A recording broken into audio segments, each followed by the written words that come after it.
Police को लेकर अक्सर गलत विचारधारा रखने वाले हमारे समाज की निगाहों में पुलिस की कार्यशैली पर हमेशा ही सवालिया निशान लगते रहे हैं। मगर उनके द्वारा किए गए अच्छे कामों पर भी हमें अपना नज़रिया बदलकर उनकी प्रशंसा भी करनी चाहिए, ताकि वे और अच्छा कर सकें। आखिर हमारी पुलिस भी हम सबके बीच रहने वाले समाज से ही आती है। वह भी हमारे तरह ही एक इंसान है। मानवीय संवेदनाओं और तत्परता की एक ऐसी ही मिसाल बनी आज कानपुर पुलिस, जिनकी प्रशंसा हम सबको भी करनी चाहिए। विगत दिनों 9 जनवरी 2024 को बीबीए प्रथम वर्ष का छात्र क्षितिज, जिसकी उम्र करीब 19 वर्ष है, घर से बगैर बताए कहीं गुम हो गया था, जिसकी सूचना उनके पिता आशीष शुक्ला द्वारा बर्रा थाना पर की गई थी। उनका बेटा सुबह गोविंद नगर स्थित कॉलेज के लिए निकला था, वापस घर नहीं लौटा है। सूचना पर बर्रा पुलिस द्वारा गुमशुदगी दर्ज कर ली गई और तत्परता दिखाते हुए कई टीमें गठित कर आखिरकार बच्चे को सकुशल वाराणसी से बरामद कर लिया है।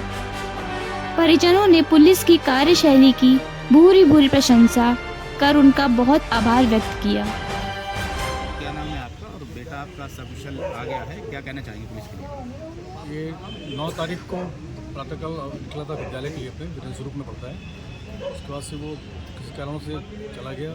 मैंने बर्रा थाने उसकी सूचना दी और पुलिस ने काफ़ी अच्छा कार्य किया है और दिन रात एक करके 2 दिन के अंदर में हमारे बच्चों को सकुशल वापस बनारस से लेकर आए। इसके लिए बर्रा थाने की पुलिस और दक्षिण जोन की पुलिस प्रशासन को बहुत बहुत बधाई देता हूँ, बहुत बहुत धन्यवाद देता हूँ उनका, और मैं दिल से काफ़ी उनका कृतज्ञ आभारी हूँ। डीसीपी साहब से अभी आपके अंदर बात हो रही थी, वो क्या समझा? डीसीपी साहब ने बच्चे की काउंसलिंग करी है। उन्होंने पूरे अपने लेवल पे पूरा बच्चे को समझाया, उसे जो भी करना है अच्छा कार्य करना है, और बहुत पॉजिटिव वे में उन्होंने उसको सिखाया है। इसलिए मैं डीसी साहब का मैं खुद निजी से धन्यवाद व्यक्त करता हूँ। आवेदक श्री आशीष शुक्ला जी के द्वारा थाना बारह पर एक तहरीर दिया गया।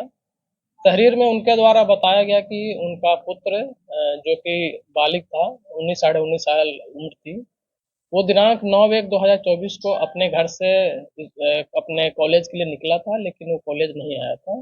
वो लोग अपने परिजनों के साथ उनको ढूंढते रहे, लेकिन जब बच्चा उन्हें नहीं मिला तब उनके द्वारा थाने पे एक गुमशुदगी की तहरीर दी गई। उस तहरीर पे हमने तत्काल गुमशुदगी दर्ज किया। गुमशुदगी दर्ज करने के बाद में जो इस इशू को काफ़ी हम लोगों ने गंभीरता से लिया। सारे वरिष्ठ अधिकारी के द्वारा मौके का मुआयना किया गया, उनके परिजनों से बातचीत की गई। जो बच्चा है, इसके जो है मोबाइल, जो अपनी मदर का मोबाइल यूज़ करता था, और जो लैपटॉप था उसको जो है टेक्निकली उसको देखा गया। टेक्निकली उसके जो मोबाइल थे, लैपटॉप थे, उसका जो है उसको काफ़ी अच्छे से गहनता से उसका परीक्षण किया गया। जो कुछ चीज़ें उसमें से हमें प्रकाश में आई, जो चीज़ें कुछ हमें इनपुट मिले, लीड मिले, और बच्चे के द्वारा एक जो है डायरी पे भी कुछ चीज़ें जो है लिखी गई थी, जिसका अवलोकन मेरे द्वारा किया गया था। उसके बाद में हमने इसमें से 6 टीमें बनाई थी। 6 टीमों में लगभग जो 30 हमारे पुलिसकर्मी थाना बर्रा से और अन्य थानों से, जो पूरे जोन के अन्य अलग अलग थानों हैं, वहाँ से हमने इसकी टीमें बनाई थी। और सर्विलांस की टीम भी उसमें, साइबर की टीम, सभी लोग लगे हुए थे। और कुछ जो इनपुट मिले थे, उस इनपुट के आधार पे हमने प्रयागराज और वाराणसी के लिए हमने टीमें रवाना करी थी। इसके अलावा कानपुर से जो भी एग्जिट पॉइंट हमारे हैं, चाहे कानपुर सेंट्रल रेलवे स्टेशन हो या जितने हमारे झकरकटी बस स्टैंड हो, फजलगंज हो, रामा देवी हो, यशोदानगर बाईपास हो, जितने हमारे यहाँ पॉसिबल एग्जिट हो सकते हैं कानपुर से बाहर जाने के, सभी जगह पे हमारी टीमें जो है लगी हुई थी। लगभग हम लोगों ने 250 सीसीटीवी कैमरे जो है पिछले 3 दिनों में हमने देखा था। और प्रयागराज में भी हमारी टीमें गई थी, वहाँ पे भी लोगों से जो है हम बातचीत कर रहे थे। और अल्टीमेटली जो है बच्चा जो है बनारस में जो तुलसी घाट है, भेलूपुर थाना क्षेत्र लगता है, वहाँ से बच्चे को सकुशल बरामद कर लिया गया है और उनके परिजनों को सुपुर्द कर दिया।